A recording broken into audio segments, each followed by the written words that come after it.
So, a very good morning, student. Welcome to the lecture 9, and this lecture 9 is about the module 2.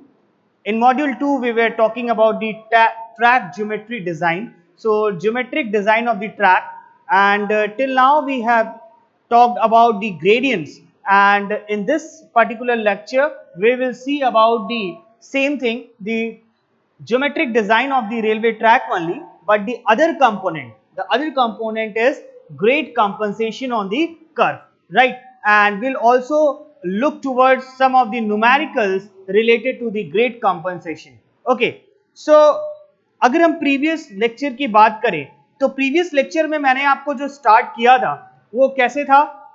So very good morning student, welcome to the previous lecture में previous lecture में मैंने आपको ये बताया था कि gradients कितने होते हैं, ठीक है? तो 4 टाइप्स के ग्रेडियंट मैंने आपको डिफाइन किया, जिसमें ruling gradient, momentum gradient, pusher gradient and gradients at station and yard.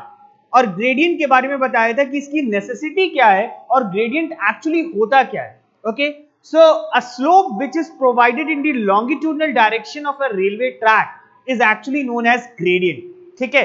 तो आपका एक रेलवे ट्रैक है, just suppose this is a railway track, if a slope is provided in the longitudinal direction of this railway track, उसको हम define करते थे gradient, right? लेकिन just suppose अगर एक रेलवे ट्रैक पे कर्व है, ठीक है? If a curve is provided on the railway track, if your railway track is something like this and there also be provide some ruling gradient, अगर आपका किसी ट्रैक पे कर्व ऑलरेडी प्रोवाइडेड है और उस पे भी हम ग्रेडियंट प्रोवाइड कर रहे हैं, तो इसकी वजह से क्या होगा? There will lead to the resistance. ये आपका जो ग्रेडियंट है वो क्या करेगा? ट्रैक पे काफी रेजिस्टेंस क्रिएट करेगा। तो उसी रेजिस्टेंस को कम करने के लिए हम क्या करते हैं? हम इस रूलिंग ग्रेडियंट को, जो रूलिंग ग्रेडियंट है उसको, उसके पार्ट को क्या करते हैं? कंपनसेट करते हैं, मतलब कम कर देते हैं, ठीक है? हम उसके पार्ट को क्या करते हैं? थोड़ा सा कम कर देते हैं, और उसी को हम क्या कहते हैं? उसी को कहते हैं ग्रेड कंपनसेशन। यानी कि हमें अपने ग्रेडियंट में कुछ कटौती करनी है, कुछ कंपनसेट करना है। और ये किस केस में होता है? ये कर्व के केस में होता है, ठीक है? देखो, जब आपको किसी रेलवे ट्रैक पे कर्व प्रोवाइडेड हो, राइट, और उस केस में हमने रूलिंग ग्रेडियंट प्रोवाइड करना हो, तो क्या होगा? उस रूलिंग ग्रेडियंट की वजह से उस कर्व पे कुछ रेजिस्टेंस क्रिएट होगा, ठीक है? तो उस रेजिस्टेंस को मिनिमाइज करने के लिए, कम करने के लिए हम क्या करते हैं? हम उस रूलिंग ग्रेडियंट को कम कर देते हैं, राइट भाई? जिसकी वजह से प्रॉब्लम हो रही है उसी चीज को कम कर दिया जाए, यही इसकी दवाई है। तो उसको हम जब कम करते हैं तो उसको कहते हैं ग्रेड कंपनसेशन, ठीक है? तो कैसे कम करते हैं, कितना परसेंट किसके लिए होता है, ये आपका इंडियन रेलवे स्पेसिफिकेशन के अकॉर्डिंग हम डिसाइड करते हैं। जैसे broad gauge, narrow gauge and metre gauge, ठीक है? बेसिकली ये 3 तरह के जो आपके गेजेस अवेलेबल हैं। अगर इंडियन रेलवे ट्रैक सिस्टम की बात करेंगे तो बेसिकली 3 तरह के हैं: broad gauge BG, NG, narrow gauge and metre gauge MG. Okay, so इन तीनों के केस में जो आपका ग्रेड कंपनसेशन प्रोवाइड किया जाता है वो थोड़ा डिफरेंट है। थोड़ा सा हम देखते हैं कि क्या होता है।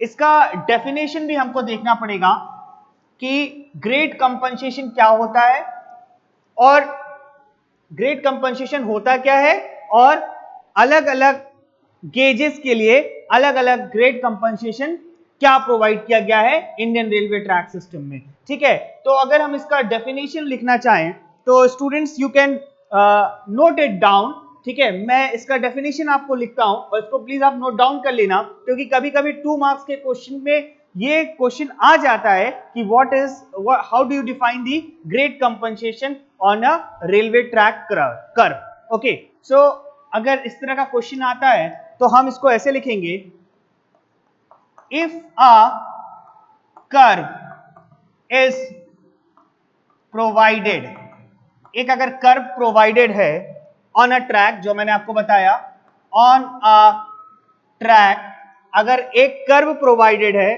ठीक है, एक ट्रैक पे एक कर्व प्रोवाइडेड है with ruling gradient, with ruling gradient, the resistance of the track, the resistance of the track, the resistance of the track, resistance of the track will be increased, will be increased on this curve, will be increased on this curve. In order to avoid the resistance, अब हमको इस resistance को क्या करना है, minimise करना है, यही हमारा ऑब्जेक्टिव है. In order to avoid the resistance beyond the allowable limits, beyond the allowable limits, ठीक है. If a curve is provided on a track with a ruling gradient, the resistance of the track will be increased on this curve. So in order to avoid the resistance beyond the allowable limits, the gradients are क्या करेंगे, reduce करेंगे. The gradients are reduced on the curves. The gradients are reduced on the curves, and this reduction in gradient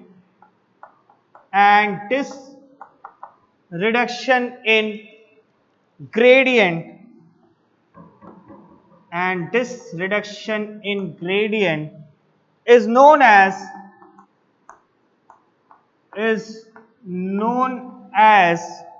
grade compensation, is known as grade compensation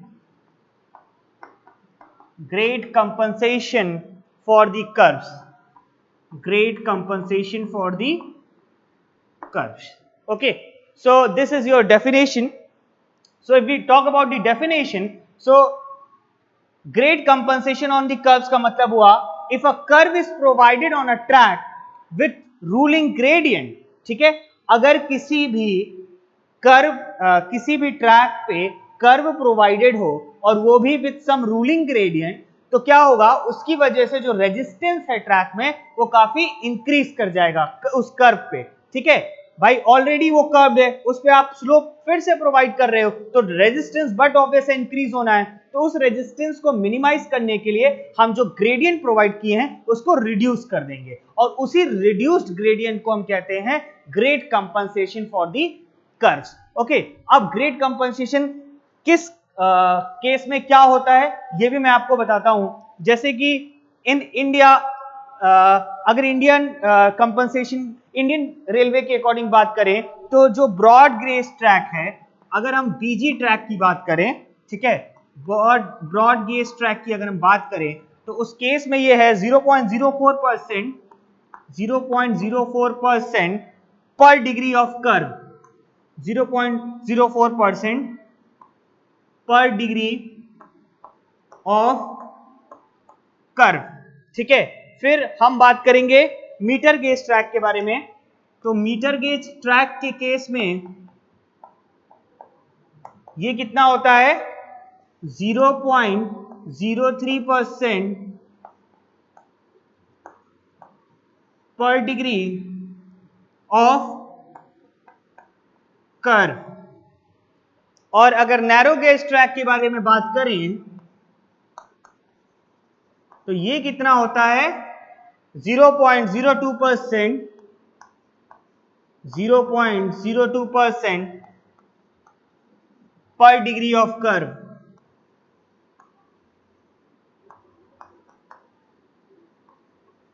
ठीक है, तो ये जो तीन values हैं,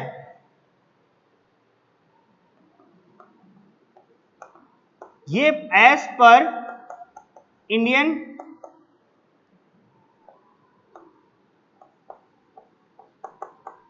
railway system.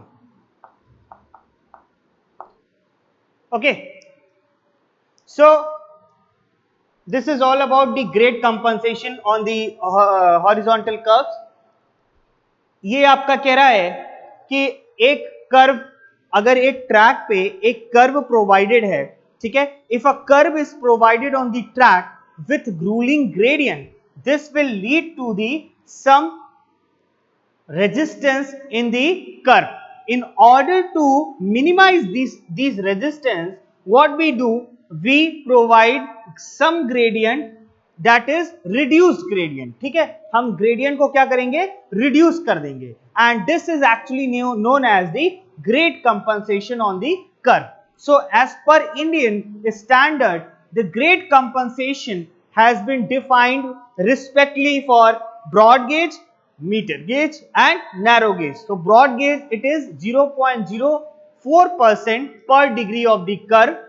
For meter gauge, it is 0.03% per degree of the curve, and for narrow gauge, it is 0.02% per degree of the curve. So if you want to write down this entire definition along with the value, you can note it down. So this is about the second component of the geometric design of the railway track. ठीक है, सबसे पहले हमने geometric design जब start किया तो gradient से start किया. तो ग्रेडियंट पे हमने देखा कि जो लॉन्गिट्यूडनल डायरेक्शन में हम स्लोप प्रोवाइड करते हैं रेलवे ट्रैक पे, उसी को हम ग्रेड कहते हैं या तो ग्रेडियंट कहते हैं. ठीक है, उसके बाद डिफरेंट टाइप्स के जो ग्रेडियंट हैं, उसमें सबसे पहला था रूलिंग ग्रेडियंट.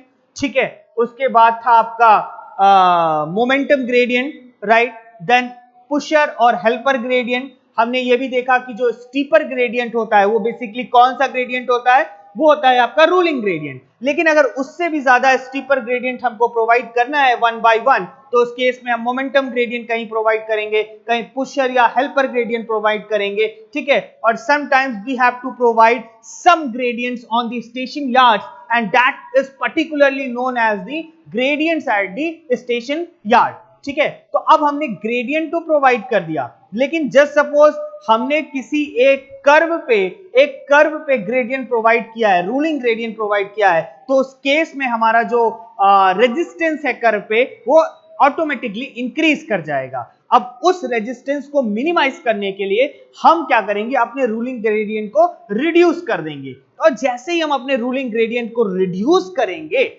जैसे ही उसको रिड्यूस करेंगे, उसको हम कहेंगे grade compensation on the curve, जो कि आपका ब्रॉड गेज ट्रैक के लिए 0.04% पर डिग्री ऑफ द कर्व है, मीटर गेज के लिए 0.03% पर डिग्री ऑफ द कर्व है, और नैरो गेज के लिए इट इज 0.02% पर डिग्री ऑफ द कर्व. अब आपका कुछ न्यूमेरिकल्स देखते हैं इसी पे, ग्रेड कंपनसेशन पे, कि इस पे अगर न्यूमेरिकल्स, हमारे किस तरह के न्यूमेरिकल इसमें जनरेट हो सकते हैं और उन्हें स्टेप बाय स्टेप हम सॉल्व कैसे करेंगे. ठीक है, I guess everybody has noted down this one. So can I clear on? ठीक है, मैं क्लियर करता हूं इसको और फिर आगे देखते हैं. आगे इसका न्यूमेरिकल पार्ट हम डिस्कस करेंगे, राइट. न्यूमेरिकल पार्ट में सबसे पहला न्यूमेरिकल है जो कि एक ब्रॉड गेज ट्रैक के लिए होगा. ओके,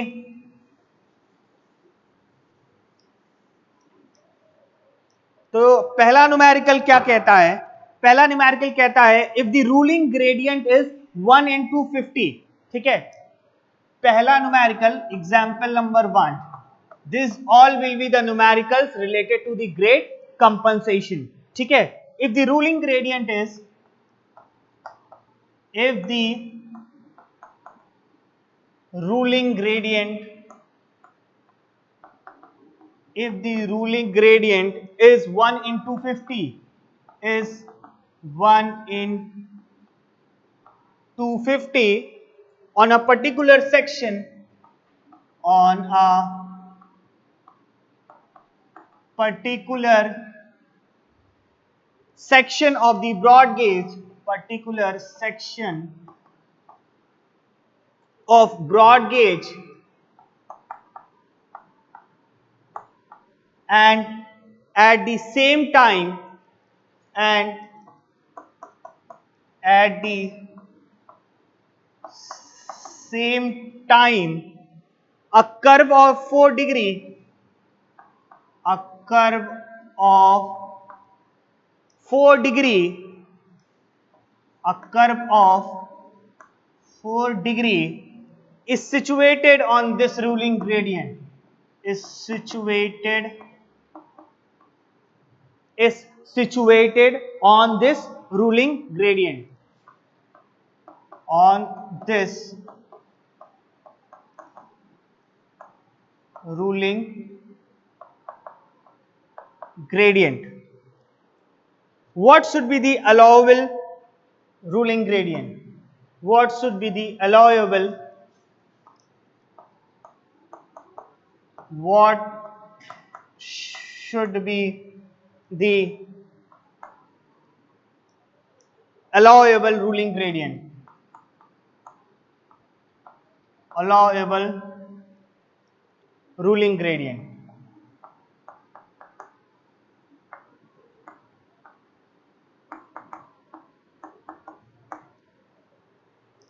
थोड़ा सा पहले इस न्यूमेरिकल को समझने की कोशिश करो। ये न्यूमेरिकल आपको कह क्या रहा है और पूछ क्या रहा है? If the ruling gradient is 1 in 250, मतलब हमें ruling gradient provided on a particular section of a broad gauge. और कौन से ट्रैक पे ये रूलिंग ग्रेडियंट प्रोवाइड किया गया है? ब्रॉड गेज ट्रैक पे। तो ये चीज हमें दो चीज मिल गई कि ट्रैक हमारा ब्रॉड गेज है और जो रूलिंग ग्रेडियंट हम प्रोवाइड कर रहे हैं वो हो रहा है 1 in 250. So if the ruling gradient is 1 in 250 on a particular section of a broad gauge track and at the same time a curve of 4 degree, देखो अब उसी ट्रैक पे पहले तो एक रूलिंग ग्रेडियंट प्रोवाइड किया गया, एक ब्रॉड गेज ट्रैक है उस पे कुछ रूलिंग ग्रेडियंट है 1 in 250. अब सेम कर्व पे एक 4 डिग्री कर्व भी सिचुएटेड है. If a 4 degree curve is situated on this ruling gradient, what should be the allowable ruling gradient? मतलब जब एक रूलिंग ग्रेडियंट ऑलरेडी प्रोवाइडेड है लेकिन हम एक 4 डिग्री का कर्व भी उसी सेम ब्रॉड गेज ट्रैक पे प्रोवाइड कर रहे हैं, तो उस केस में क्या होगा? जो ये रूलिंग ग्रेडियंट है आपका वो परमिसिबल लिमिट से ज्यादा मतलब प्रोवाइड किया गया है. तो अब अलाउएबल जो निकालोगे, अलाउएबल निकालने के लिए ये जो परमिसिबल लिमिट से ज्यादा है इसको थोड़ा रिड्यूस करके निकालोगे, और वही रिड्यूस क्या करोगे? मतलब उसे आप कंपनसेट कर दोगे, और वही जो कंपनसेट वैल्यू निकालोगे वही होगी grade compensation on the curve. ठीक है, तो इसको सॉल्व कैसे करते हैं? इसको सॉल्व करना बहुत आसान है. देखो जैसे मैं स्टेटमेंट लिख रहा हूं इन तरह के क्वेश्चंस में, वैसे ही आपको स्टेटमेंट 1 by 1 लिखना है, क्योंकि स्टेप बाय स्टेप प्रोसेस पे आपको मार्क्स मिलेंगे. ठीक है, तो इस पे लिखेंगे एज पर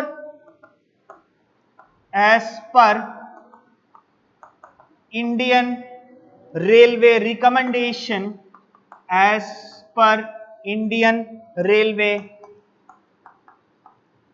रिकमेंडेशन. अगर इंडियन रेलवे रिकमेंडेशन को देखें, the grade compensation, the grade compensation, the grade compensation broad gauge track के लिए कितना होता है? कितना बताया था? 0.04% पर डिग्री. ठीक है, the grade compensation for BG track, for BG track is 0.04% per degree of curve, per degree of curve, right?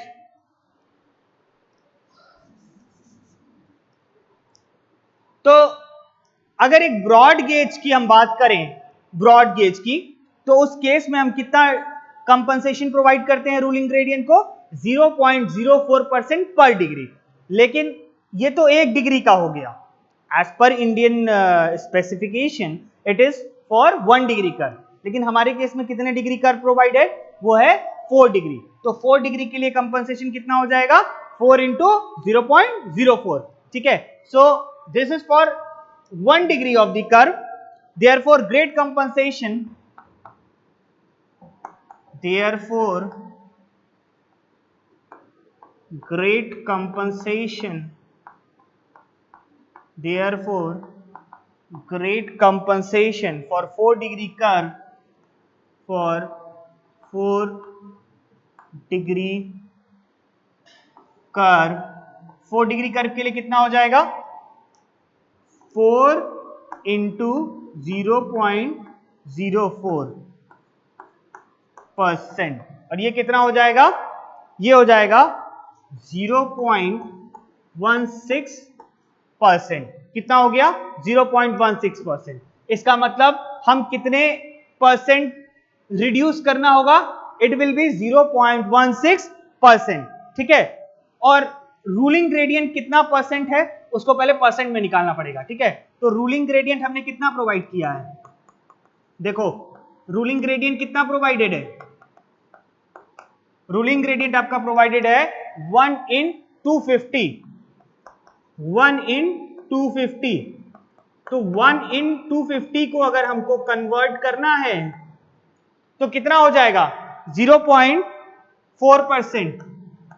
ये कितना हो गया, 0.4%। इसका मतलब हमारा रूलिंग ग्रेडियंट 0.4% है, और ये जो रूलिंग ग्रेडियंट है ये परमिसिबल लिमिट से कितना ज्यादा है, ये 0.16% ज्यादा है। तो आपका कितना रूलिंग ग्रेडियंट प्रोवाइड करेंगे, जो ग्रेड कंपनसेशन निकाले हो इसमें से सब्ट्रैक्ट कर दो, तो allowable ruling gradient will be equals to अलोएबल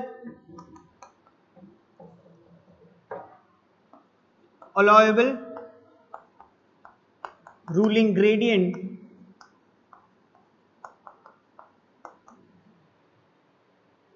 equals to क्या होगा, ये आपका जो रूलिंग ग्रेडियंट प्रोवाइडेड है 2, ये 2 माइनस 1 करना पड़ेगा, ठीक है। तो अलाउएबल रूलिंग ग्रेडियंट हो जाएगा, वो होगा रूलिंग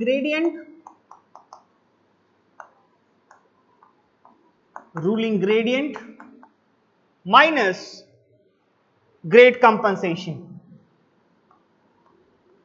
माइनस ग्रेड कंपनसेशन। तो ये कितना निकल के आएगा,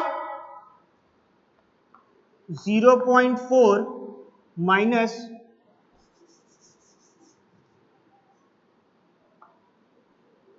0.40 माइनस 0.16%।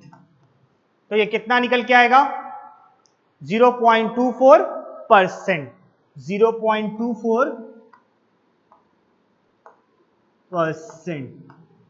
और ये 0.24% को अगर हमको कन्वर्ट करना है तो 0.24% इक्वल्स टू 24/100, ठीक है। तो ये कितना निकल के आएगा, ये आएगा 1 in, जो आपका आंसर आएगा वो आएगा 1 in 4। So the answer will be 0.24%, 1 in 417, 1 in 417। सो ये है आपका इस केस का आंसर। क्लियर हुआ, रूलिंग ग्रेडियंट दिया हुआ है, उस पे ट्रैक पे एक कर्व प्रोवाइड कर रहे हैं, कितने डिग्री का, 4 डिग्री का। तो अलाउएबल रूलिंग ग्रेडियंट हमको निकालना है, ठीक है, क्योंकि इस कर्व की वजह से क्या होगा, रेजिस्टेंस प्रोवाइड होगा, तो हम रूलिंग ग्रेडियंट को क्या करेंगे, रिड्यूस करेंगे। तो इस केस में हमको पता है कि जो ग्रेड कंपनसेशन होता है ब्रॉड गेज ट्रैक के लिए वो कितना होता है, इट इज 0.04% पर डिग्री ऑन दी कर्व। तो 4 डिग्री कर्व के लिए कितना हो जाएगा, 0.16%। रूलिंग ग्रेडियंट कितना है, 0.4%। तो अलाउएबल रूलिंग ग्रेडियंट कितना हो जाएगा, जितना रूलिंग ग्रेडियंट आपने प्रोवाइड किया है और जितना ग्रेड कंपनसेशन आपको चाहिए इस केस में, उनको सब्ट्रैक्ट कर देंगे। तो second equation minus first equation, it will be equal to 0.24% और आंसर कितना आएगा 1 in 470। क्लियर है, इसको नोट कर लीजिए और फिर हम दूसरे न्यूमेरिकल की तरफ बढ़ते हैं। ठीक है, ये बहुत आसान न्यूमेरिकल है और इस तरह के न्यूमेरिकल पूछे जाते हैं। ठीक है, सेकंड न्यूमेरिकल की तरफ बढ़ते हैं।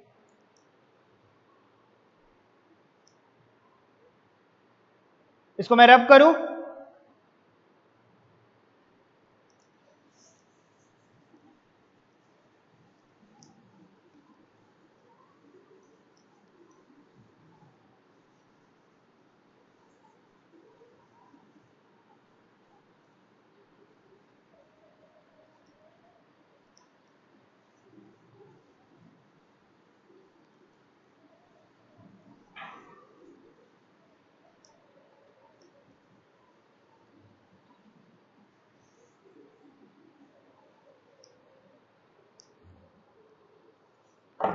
सेकंड क्वेश्चन कहता है, एग्जाम्पल 2 क्या कहता है, ये बहुत ही इंपॉर्टेंट न्यूमेरिकल्स हैं। ठीक है, इसको आपको, ये न्यूमेरिकल्स इसलिए इंपॉर्टेंट हैं क्योंकि ये न्यूमेरिकल्स 4 मार्क्स में आपके जनरली पूछे जाते हैं, राइट। सो ये बहुत ही स्कोरिंग न्यूमेरिकल हैं और जो ज्योमेट्रिक डिजाइन मॉड्यूल है आपका, इसमें से काफी न्यूमेरिकल पुटअप किए जा सकते हैं। 1 by 1 मैं आपको सारे न्यूमेरिकल्स को बताऊंगा। अभी तो ये आपका ग्रेडियंट और कंपनसेशन पे ये जितने न्यूमेरिकल, जितने पॉसिबल न्यूमेरिकल है, मैं सब आपको इस ऑनलाइन लेक्चर सीरीज में सॉल्व करके बताऊंगा। So the second one is, if the ruling gradient if the ruling gradient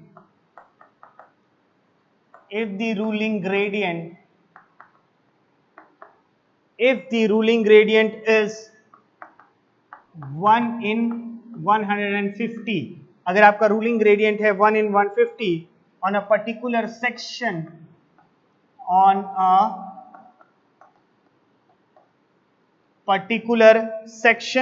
broad gauge, on a particular section of broad gauge,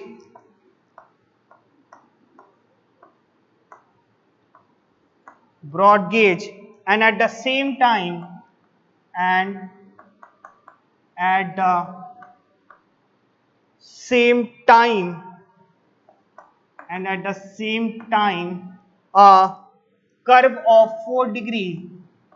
a curve of 4 degree is situated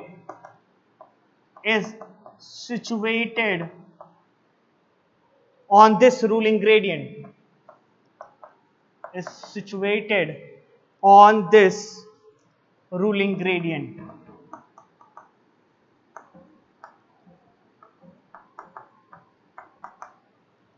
What should be the allowable ruling gradient? What should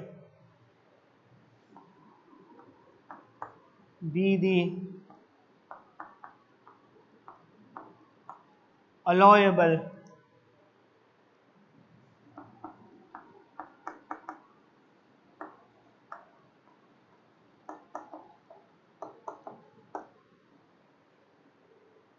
Okay, so if the ruling gradient is 1 in 150, अगर आपका ruling gradient 1 in 150 है on a particular section of the broad gauge, and at the same time a curve of 4 degree is situated on this ruling gradient, what should be the allowable ruling gradient? ठीक है, तो इसका solution कैसे होगा?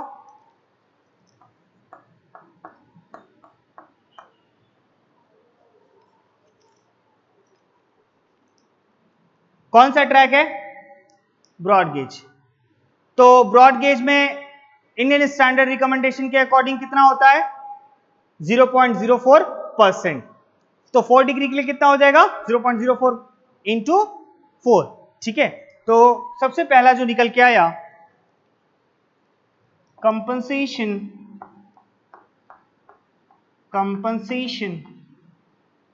For 4 degree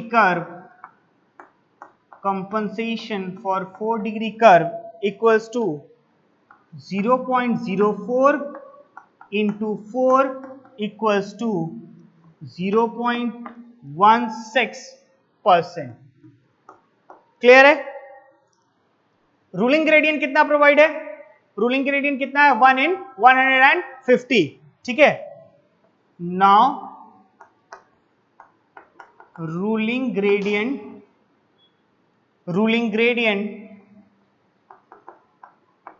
equals to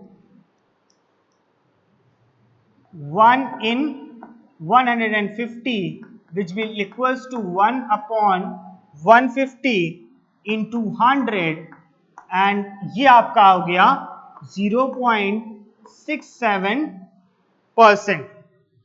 So actual gradient to be provided. So actual gradient to be provided, actual gradient आपका कितना हो जाएगा? ये हो गया पहला इक्वेशन, ये हो गया दूसरा इक्वेशन, तो ये आपका रूलिंग ग्रेडियंट में से ruling gradient minus grade compensation,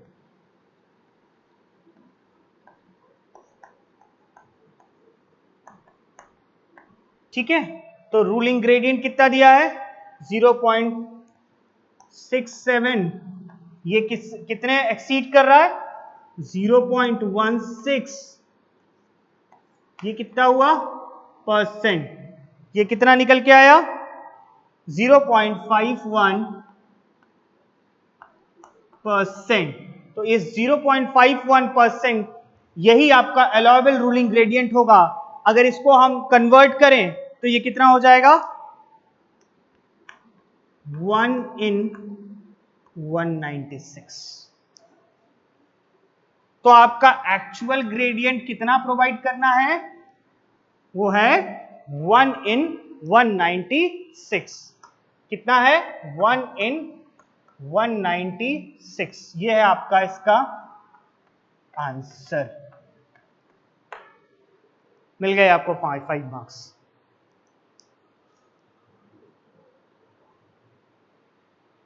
क्या किया है?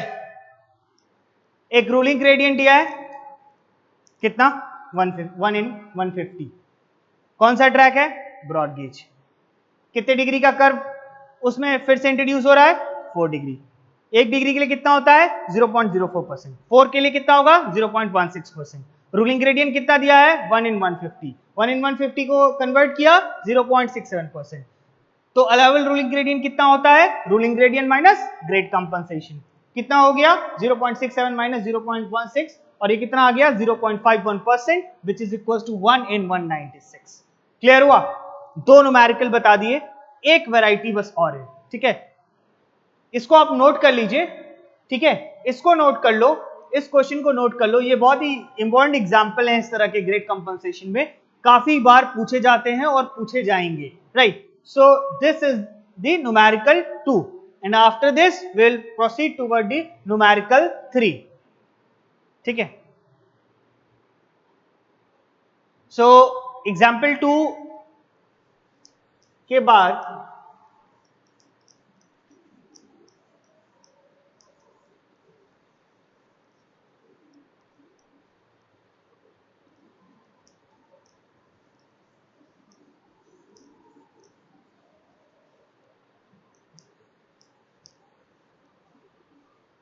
अब हम देखेंगे एग्जाम्पल नंबर 3। ये लास्ट न्यूमेरिकल होगा इस टॉपिक का, और ये बहुत ही इंपॉर्टेंट न्यूमेरिकल है। ये तीनों, इन तीनों में से कोई भी एक न्यूमेरिकल आपके सेमेस्टर एग्जाम में पूछा जा सकता है, और पूछे भी गए हैं, राइट। पूछे गए हैं और पूछे भी जाएंगे। ठीक है,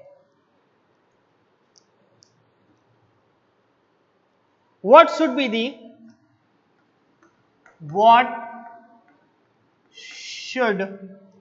be the actual gradient? What should be the actual gradient? हमको एक्चुअल ग्रेडियंट निकालना है किस किस केस में? पहला केस है if the ruling gradient if the ruling gradient is, if the ruling gradient is 1 in 200, 1 in 200 on a broad gauge track, on a broad gauge track, और दूसरा केस है a curve of 3 degree is superimposed, a curve of 3 degree is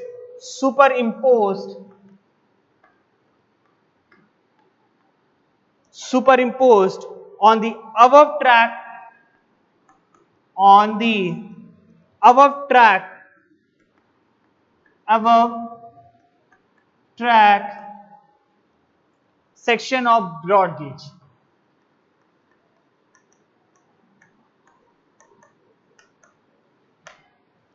ठीक है, हमको actual gradient निकालना है.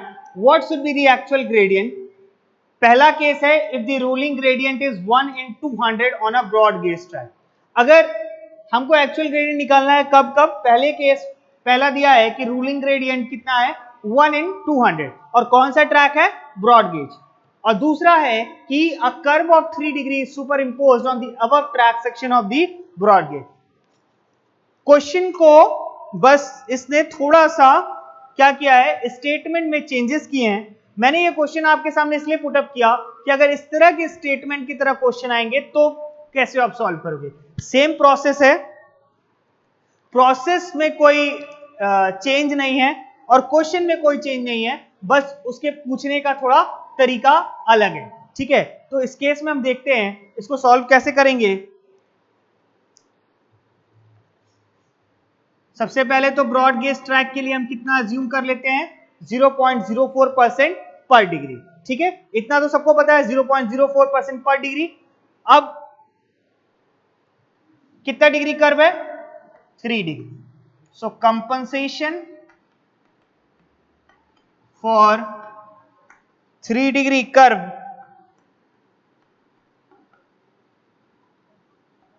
Three into 0.04 कितना percent हो गया? 0.12%. ठीक है, रूलिंग ग्रेडियंट कितना दिया है? रूलिंग ग्रेडियंट कितना दिया है? 1 in 200. Ruling gradient is 1 in 200. इसका मतलब ये हुआ 1/200 into 100 equals to 0.5%. 0.5%. So allowable gradient इस केस में कितना हो जाएगा? allowable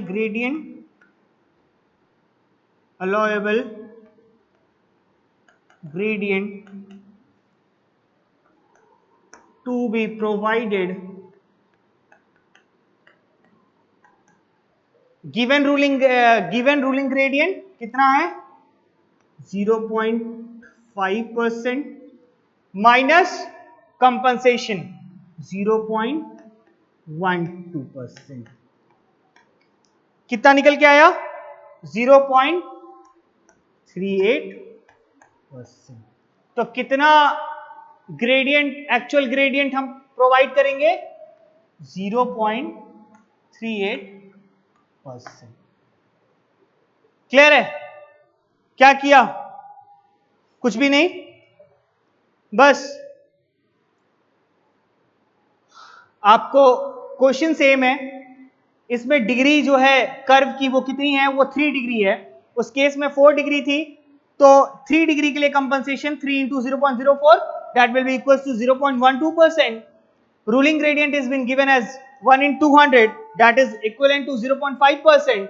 So allowable gradient will be 0.5 minus 0.12 that is equals to 0.38%. So this is all about the numerical which is related to your grade compensation on the curve.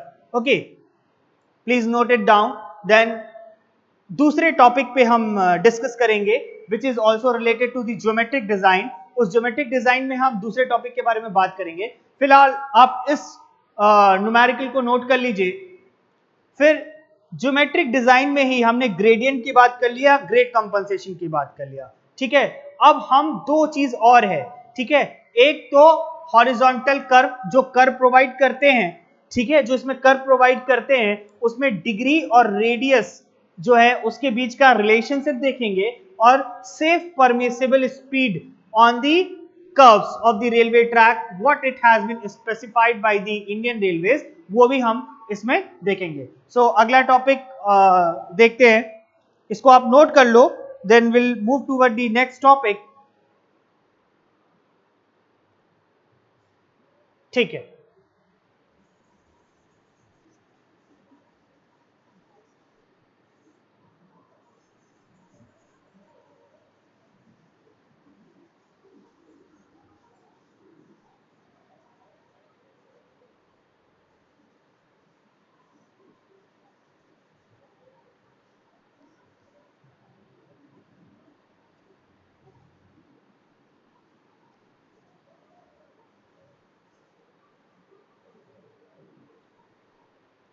अगला topic है radius and degree of the curve.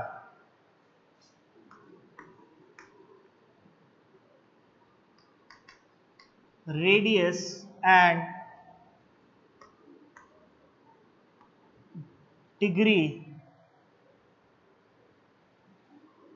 Of curve.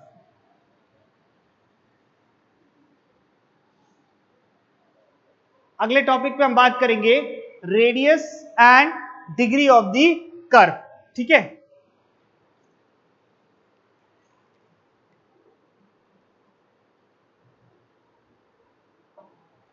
देखो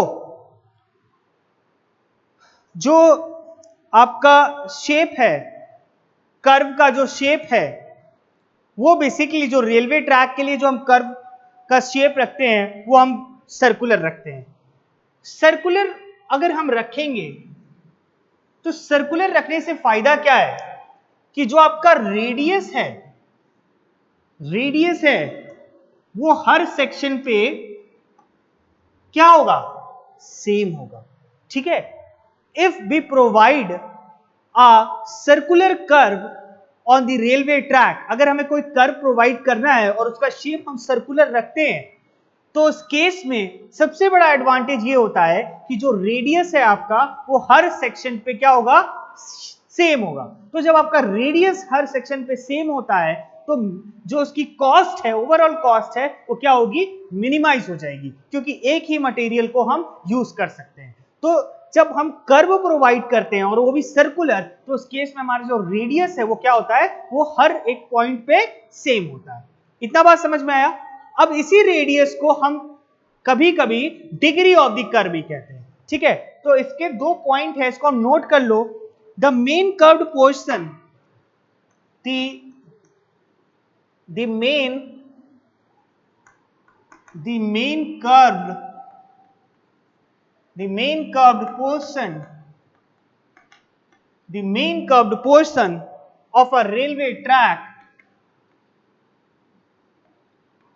of a railway track, the main curved portion of a railway track, of a railway track is kept circular, is kept circular, that is radius at every point of the curve is same, that is radius at every point of the, that is radius at every point of the curve is same.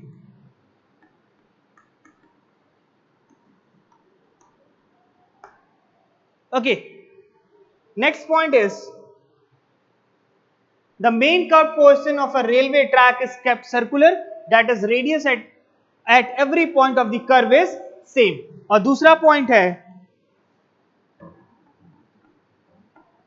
the radius of a railway curve, the radius of a railway curve is sometimes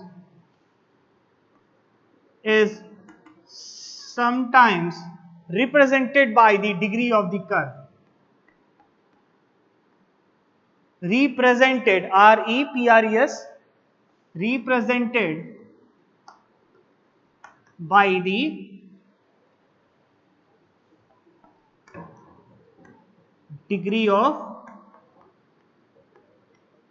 curve. ठीक है, तो एक आपको जब horizontal curve provide करना है तो जो कर्व्ड शेप है उसको हम मैक्सिमम टाइम में सर्कुलर रखते हैं. सर्कुलर रखने से फायदा क्या होगा, जो रेडियस है हर पॉइंट पे वो क्या होगा, वो r होगा और वो सेम होगा.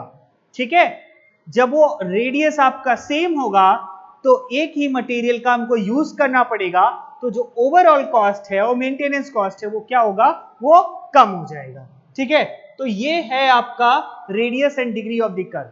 और इसी रेडियस ऑफ द कर्व को कभी कभी हम हमेशा टाइम में हम इसको कैसे रिप्रेजेंट करते हैं, डिग्री ऑफ द कर्व. यही radius of the curve is also represented by the degree of the curve. ठीक है, अब हम देखेंगे what is the relationship between the radius and degree of the curve. Okay, तो next one is, ये हो गया रेडियस ऑफ द कर्व. मैंने एक पॉइंट इसमें आपको नहीं बताया है, डिग्री ऑफ द कर्व. तो डिग्री ऑफ द कर्व क्या होता है, डिग्री ऑफ द कर्व क्या होता है बताइए. Degree of the curve is the angle, degree of the curve is the angle subtended at the center of the curve by an arc of 30 meter length is known as the degree of the curve. तो ये अगर arc आपका 30 metre length है, ठीक है, और ये centre पे एक एंगल बना रहा है, if an arc of 30 meter length is subtended at the center at an angle, so that angle is known as the degree of the curve. ठीक है, तो डिग्री ऑफ द कर्व की भी डेफिनेशन लिख लो, degree of the curve की definition लिख लो, degree of the curve की definition लिख लो.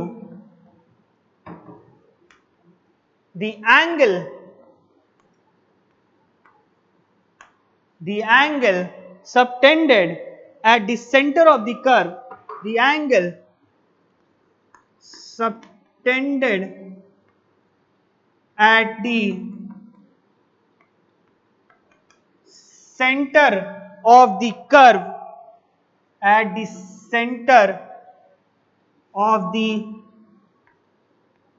curve by an arc of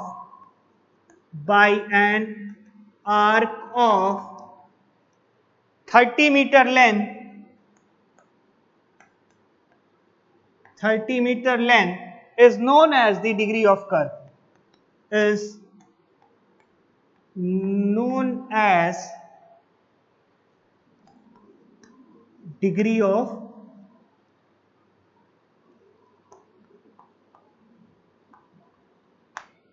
curve. Okay, so radius क्या होता है, डिग्री क्या होती है, ये समझ में आ गई. इसी को हम डी कहते हैं.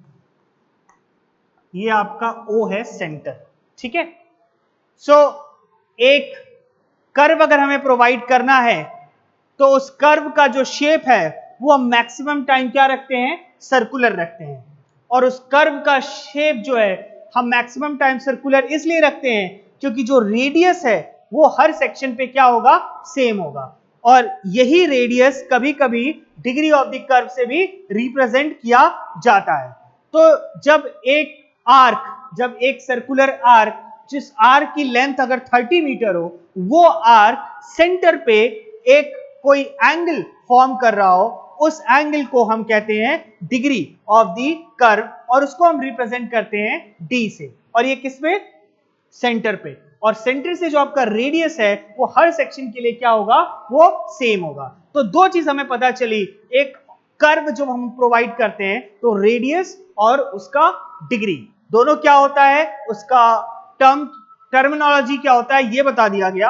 अब इस रेडियस और डिग्री में एक फिक्स्ड रिलेशन है, उस रिलेशन को मैं आपको डिराइव करके बताऊंगा। पहले आप इसको नोट कर लीजिए, इसको नोट कीजिए, फिर हम रिलेशनशिप पे जाएंगे।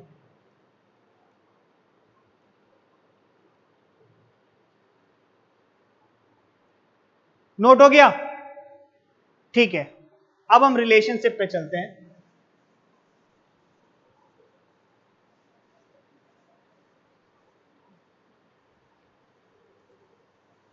जब हम रिलेशनशिप पे चलेंगे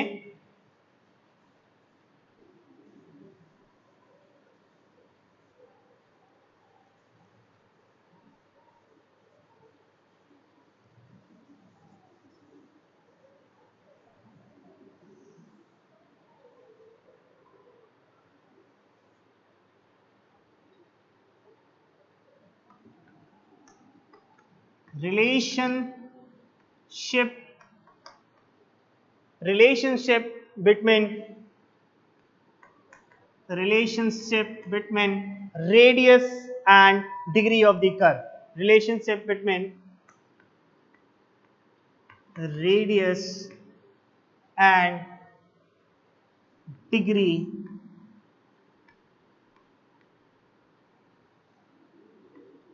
of curve. So a relationship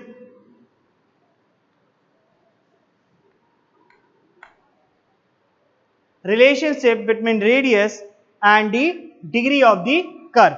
ठीक है, तो इस रिलेशनशिप को निकालने के लिए सबसे पहले तो हम एक सर्किल बनाएंगे और उस सर्किल का रेडियस r होगा और d होगी डिग्री ऑफ द कर्व। ठीक है, तो एक सर्किल देखते हैं, ये रहा आपका सर्किल। इस सर्किल में ये सेंटर से एक आर्क लिया और उस आर्क का लेंथ है 30 मीटर। इसका लेंथ कितना है? 30 मीटर। और इस आर्क को हम रिप्रेजेंट करेंगे ए और बी से, और ये सेंटर है आपका सी, और ये कर्व डिग्री डी, और इसका रेडियस है आर। कितना है रेडियस? ए सी और सी बी की वैल्यू कितनी है? आर है। ठीक है, तो अब इसको हम देखते हैं। Let R equals to radius of the curve in meters। तो ये आपका r हो गया रेडियस और d हो गया degree of the curve.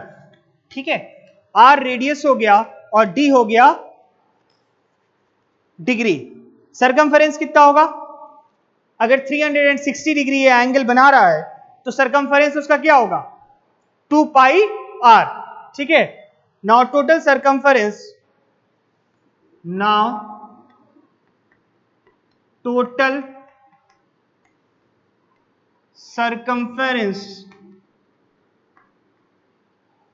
total circumference 2 pi r makes 360 degree at the center, makes 360 degree at the center पे कितना बना रहा है? 2 pi r makes 360 degree at the center। ठीक है, तो सरकमफेरेंस आपका है 2 pi r और वो 360 डिग्री सेंटर पे आपका एंगल बना रहा है। तो अगर d डिग्री हमारे पास, अगर हमारे पास 30 मीटर लेंथ का कर्व है तो वो कितना बनाएगा? Now for 30 metre arc,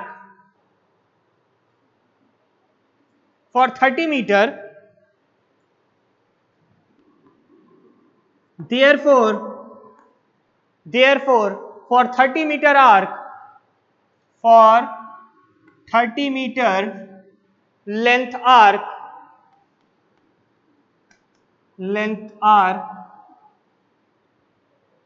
the angle will be d by 30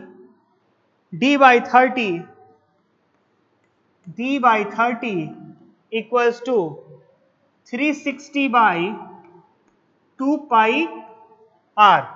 तो यहां से क्या निकल के आया, यहां से आपका निकल के आया d equals to 360 into 30 by 2 pi r. d equals to 360 into 30 upon 2 pi r. तो ये कितना हो गया 178. d equals to 178.87 by r. ठीक है, तो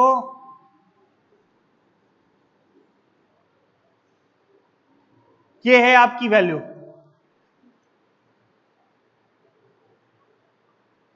रेडियस और डिग्री के बीच का रिलेशन ये है. अगर इसको अप्रोक्सीमेट करना है तो इस वैल्यू को आप 1720 बाई आर भी लिख सकते हैं. ठीक है, so R is the radius of the curve and D is the degree of the curve. ठीक है, टोटल सरकमफेरेंस 2 पाई आर कितना एंगल बनाएगा सेंटर पे, वो बनाएगा आपका 360 डिग्री. तो 2 पाई आर के लिए 360 डिग्री हो गया, 2 पाई आर के लिए 360 डिग्री हो गया. तो 30 मीटर के लिए कितना हो जाएगा, अगर आपका 2 पाई आर 360 बनाता है तो 30 के लिए आपका वो d जो बनाएगा वो d will be equals to 360 into 30 upon 2 pi r and d equals to 1718.87 by r equals to 1720 by r. So this is the relationship between the radius and the degree of the curve. So geometric design में हमने gradient देखा, grade compensation देखा, grade compensation के बाद हम उसके radius और degree curve का जो होता है वो देखा, फिर उनके बीच का रिलेशनशिप भी देख लिया. अब हम आगे देखते हैं safe permissible speed on the curve and this will be the last topic for today's lecture, safe speed on the curve. Please note it down so that I can proceed further.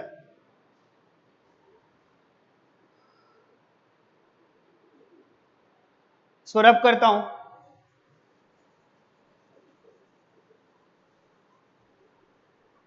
So derailment को negotiate करने के लिए Indian railways ने कुछ speed की values को,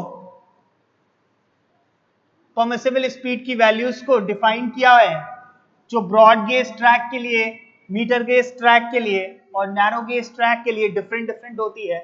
अब उन सभी को मैं आपको बताता हूं और ये टॉपिक है safe speed on the curve. Curve देख लिया कौन सा प्रोवाइड करते हैं, जनरली कौन सा होता है, सर्कुलर. उसका रेडियस और डिग्री के रिलेशन क्या होता है देख लिया. ठीक है, अब उस ग्रेड कंपनसेशन कर्व पे क्या होता है वो भी देख लिया. अब सेफ स्पीड के बारे में देखते हैं. ठीक है, तो सेफ स्पीड क्या है कि डिरेलमेंट को जब आपका कर्व पे कोई भी ट्रेन नेगोशिएट करती है उस कर्व को, ठीक है, तो उस केस में रेजिस्टेंस जो प्रोवाइड होता है और जो सेंट्रीफ्यूगल फोर्स प्रोवाइड होता है उसकी वजह से वो जो आउटसाइड की तरफ ट्रेन आपका फेंकी जा सकती है या डीरेलमेंट हो सकता है, उस चीज को मिनिमाइज करने के लिए हमने कुछ स्पीड की वैल्यूज को क्या किया है, डिफाइन किया है. ब्रॉड गेज ट्रैक के लिए अलग है और मीटर गेज ट्रैक के लिए अलग है और नैरो गेज ट्रैक के लिए अलग है. तो इसको आपको नोट करना पड़ेगा, आप नोट कर लो, जो कि आपका गेज पे डिपेंड करेगा और रेडियस पे डिपेंड करेगा, ठीक है। तो safe speed on the curve में थोड़ा सा पॉइंट्स है जो आपको नोट कर लेना चाहिए, इंपॉर्टेंट है।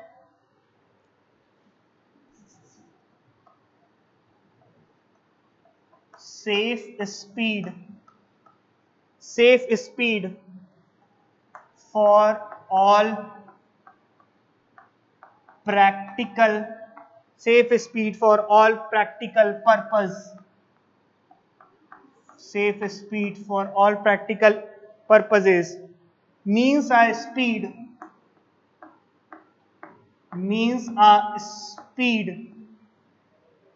which is safe from the which is safe which is safe from the danger of overturning, which is safe from the danger of overturning and derailment with a certain margin of a safety, with a certain margin of safety. Okay, this speed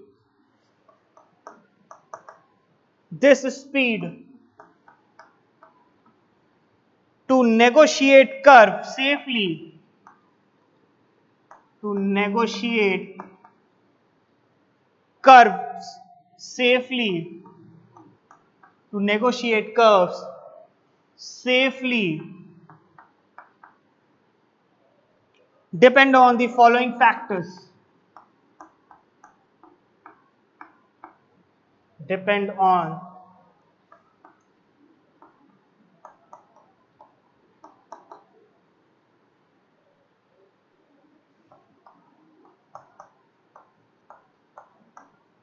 और वो factor क्या है? The gauge of the track, the gauge of the track. दूसरा factor क्या है? The radius of the curve.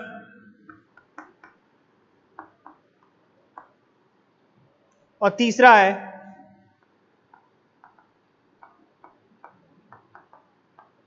amount of super elevation provided.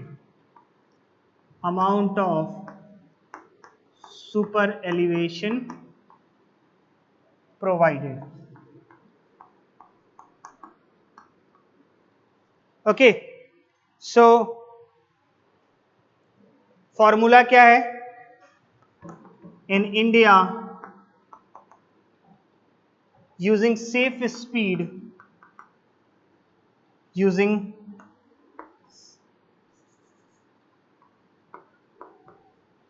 safe speed, V in kmph, kilometer per hour. Formula for broad gauge, formula अगर हम broad gauge और metre gauge की बात करें तो उस केस में जो V की वैल्यू है वो 4.35 अंडर रूट R माइनस 67, वो V की वैल्यू क्या हो जाएगी? वो ये हो जाएगी। और अगर हम नैरो गेज की बात करें तो V की वैल्यू क्या हो जाएगी? वो 3.65 under root R minus 6.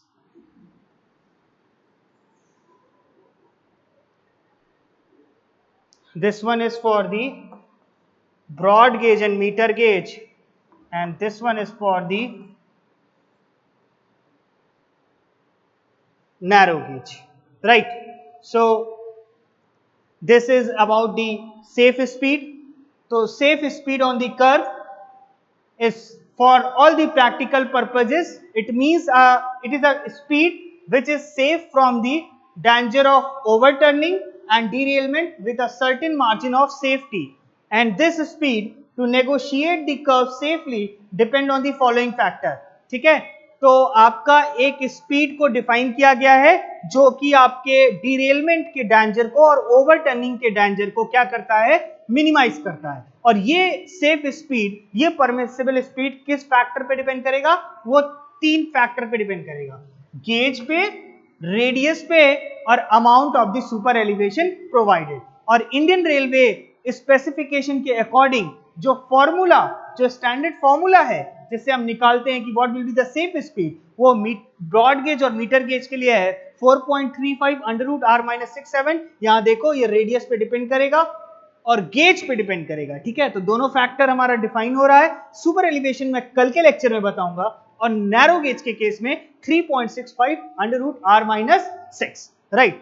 So please note it down, this is also very important. So geometric design is started with the gradient, then grade compensation, then the curve, that is degree and the radius, and the safe speed on the curve. And we have also seen the numerical related to the grade compensation. अब अगले geometric design के बारे में हम next lecture में discuss करेंगे. So this is all about this lecture 9. Thank you so much for listening it to very patiently. Have a good day. Thank you guys.